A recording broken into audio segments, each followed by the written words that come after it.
Kasunod ng pagpapaskil ng mga Team Buhay at Team Patay poster, may kumakalat namang mensahe sa text at sa Facebook kaugnay sa 5 pari sa Diocese ng Bacolod na umunoy nagkaroon ng anak. Binansagan silang Team Tatay, bagay na inalmahan ng simbahan. Narito po ang report. Kasunod ang pagbansag ng Diocese ng Bacolod sa mga kandidatong sumuporta sa reproductive health law bilang Team Patay, ang Diocese naman ang binabatiko sa mga kumakalat na text message, gayon din sa ilang Facebook account.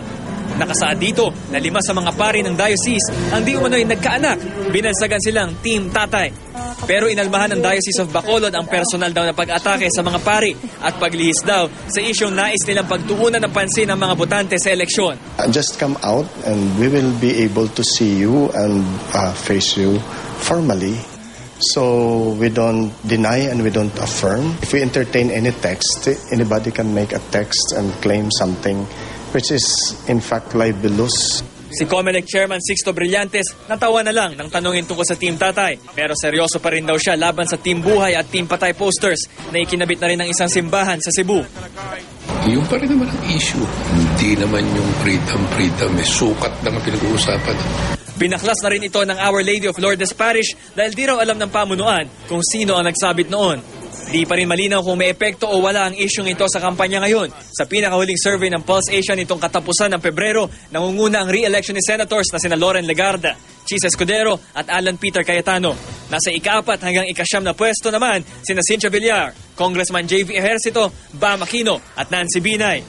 Nasa ika-4 hanggang sa ika-10 pwesto naman si Grace Poe.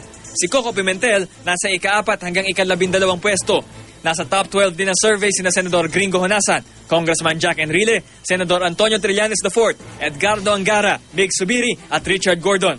At habang puspusan ng paghahanda ng COMELEC sa eleksyon, 2 ka-appoint pa lang na commissioner ang umatras.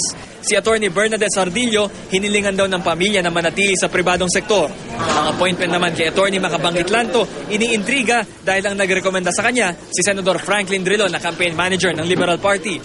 Naungkat din ang pagkakatanggal kay Lanto bilang kongresista ng 2nd District ng Lanao del Norte noong 2004 dahil umano sa dayaan. They're not used to this kind of attacks. Sabi ko rin, di naman ata maganda, no? If you pursue the position, bumukha tayong garpal sa position. Masama loob ko doon sa 2 pagkaka-decline. Especially si Ben Sardillo. Sayang.